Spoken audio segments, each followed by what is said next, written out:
Donc parmi les paramètres de position, nous avons vu le mode et nous avons vu la médiane. Il nous en reste un à voir, c'est le paramètre de position par excellence, celui le premier auquel on pense depuis qu'on est tout petit et qu'on a des notes à l'école, c'est la moyenne. D'accord ? Alors, qu'est-ce que c'est que la moyenne ? La moyenne, en fait, ça nous donne une idée du total. Si la répartition avait été uniforme, combien aurait été donné à chacun? C'est ça l'idée de la moyenne. Ce combien qui aurait été donné à chacun, c'est la moyenne. D'accord? Ça n'a pas, comme la médiane, vocation à indiquer le milieu de la série. Pas du tout. Ça peut très très bien être très excentré par rapport au milieu de la série. Mais ça veut juste dire ce qui se serait passé, quelle valeur aurait été distribuée à chacun si la répartition avait été uniforme. Nous allons la calculer dans le cas d'une série quantitative discrète et dans le cas d'une série quantitative continue. Évidemment, ça n'a aucun sens pour les séries qualitatives.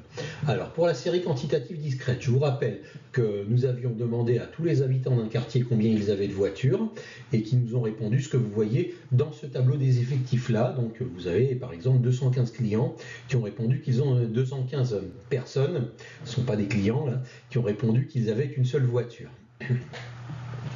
Alors, combien ça fait de voitures en moyenne par foyer ?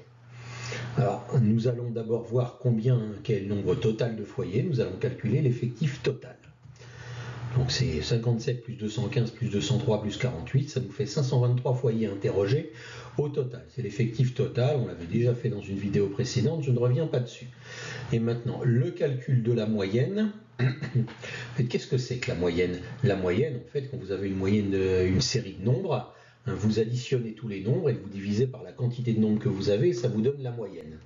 Eh bien, c'est exactement la même chose ici, sauf que la quantité de nombres qu'on a, c'est 523. Nous avons 523 nombres, puisque nous avons interrogé 523 foyers qui nous ont donné tous comme réponse un certain nombre.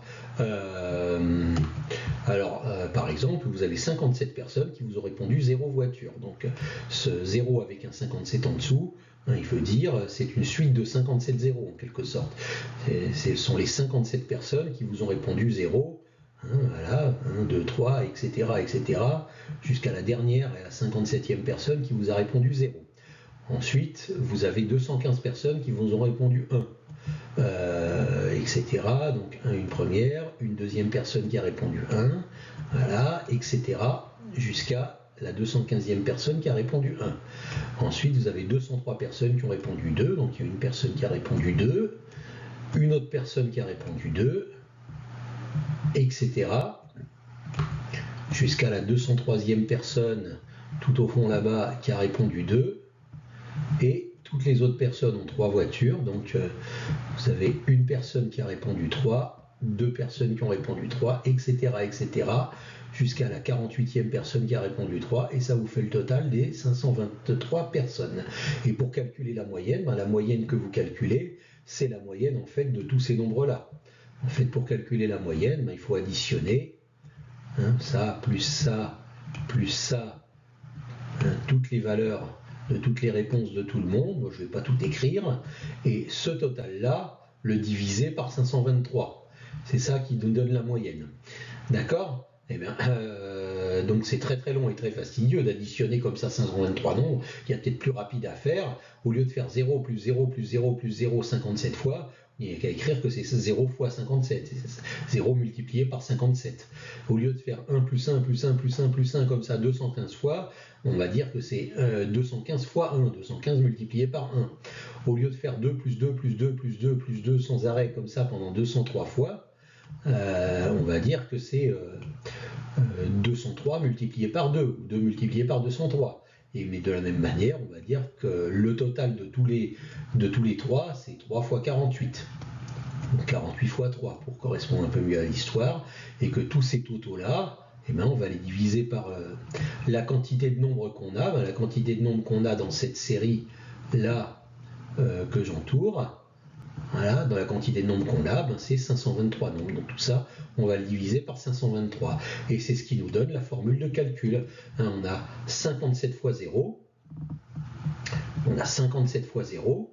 Vous voyez, ici on a 57 fois 0. Et on a 1 fois 215 fois 1. on a 203 fois 2, on a 48 fois 3, on fait le total de tout ça et on divise par 523 parce qu'en tout on a 523 valeurs. Et donc ça nous donne bien la moyenne. Et quand on fait ça, eh bien ça nous donnera le nombre moyen de voitures par foyer. Alors ça c'est le calcul qu'on fait à la main. Les calculatrices nous donnent la moyenne de manière beaucoup plus rapide, on n'a pas besoin de taper ça à la calculatrice. Il existe une fonction à la calculatrice, la fonction qui s'appelle stat1var, qui nous calcule, qui nous fait le calcul, qui nous ressort directement la moyenne. C'est beaucoup plus rapide. Je vais vous mettre dans les ressources des vidéos qui vous montrent comment trouver la moyenne à partir de stat1var.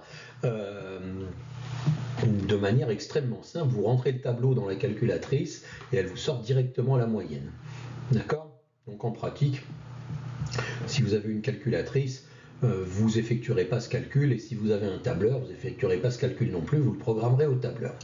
Et donc le résultat, ici, c'est 1,46.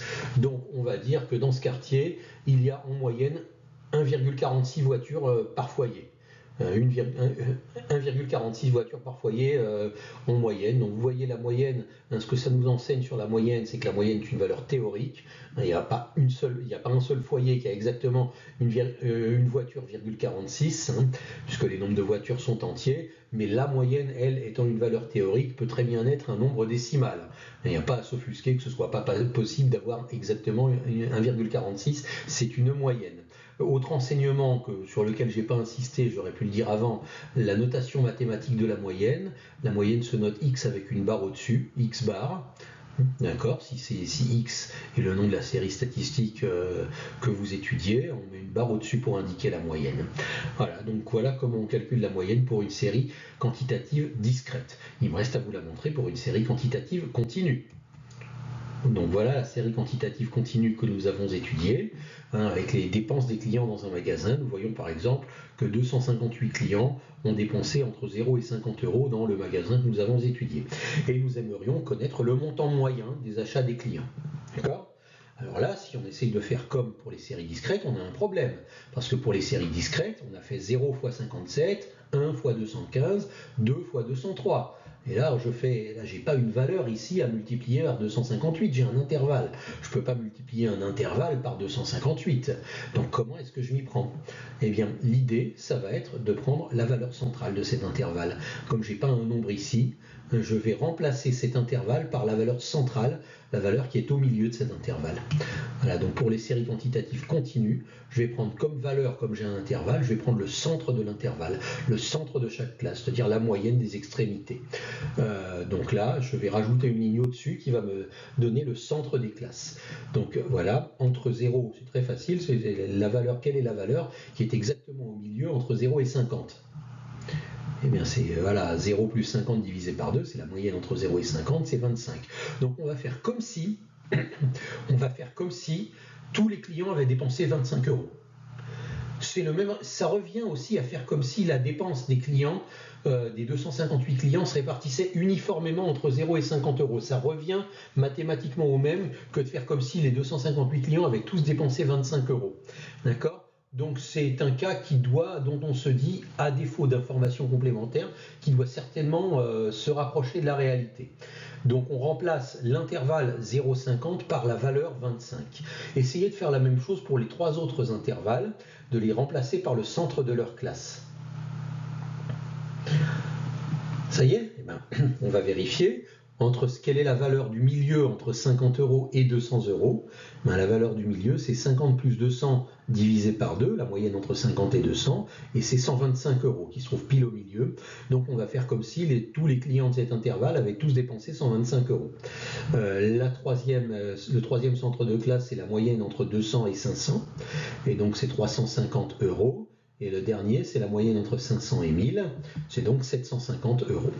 Et donc là, maintenant, comme on a les centres des classes, on va faire avec les centres des classes le même calcul de moyenne qu'on avait fait avec les séries discrètes. Donc soit on le fait à la main et on fait 25 fois 258 plus 125 fois 192 plus 350 fois 149 plus 750 fois 149 et le tout divisé par l'effectif total, soit on rentre dans la calculatrice, on sert de StatInvar à la calculatrice, en allant voir les vidéos que j'ai mis dans les ressources, en rentrant la ligne centre de classe dans une liste et la ligne nombre de clients dans une autre liste, en laissant complètement tomber la ligne des intervalles, puisqu'on ne peut pas la rentrer à la calculatrice. Soit on programme au tableur et on met exactement ce tableau dans le tableur et on va voir la vidéo tutoriel pour le tableur pour le calcul des moyennes, et puis on obtient la moyenne très facilement au tableur.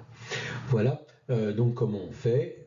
De toute manière, ça nous fait une moyenne de 259,83 €. Je vous engage à le faire seul et trouver, vous aussi, que les clients de ce magasin ont dépensé en moyenne 259,83 €. C'est-à-dire que si tous les clients avaient dépensé exactement le même montant, eh bien, il faudrait qu'ils aient dépensé chacun 259,83 € pour obtenir le même chiffre d'affaires à la fin de la journée dans ce magasin. Donc voilà pour le calcul de la moyenne.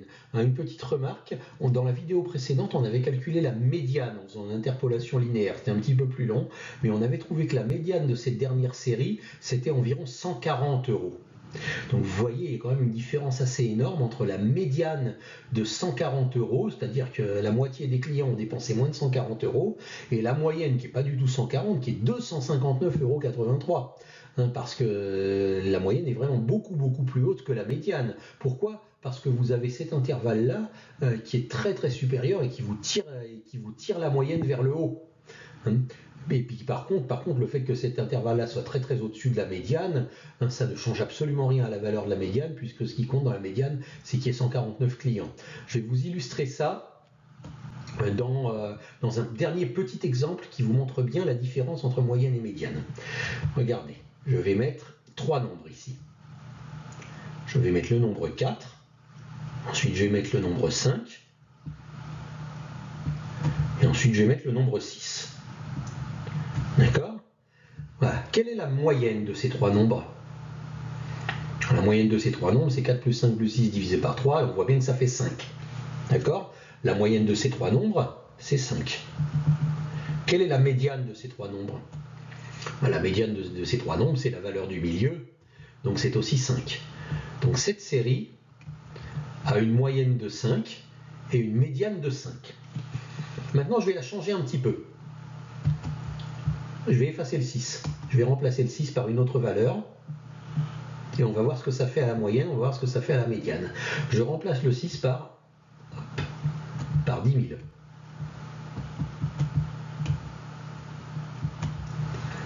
Alors maintenant, c'est plus 4, 5, 6, c'est 4, 5, 10 000. Qu'est-ce qui est arrivé à la moyenne lorsque j'ai remplacé le 6 par 10 000 ?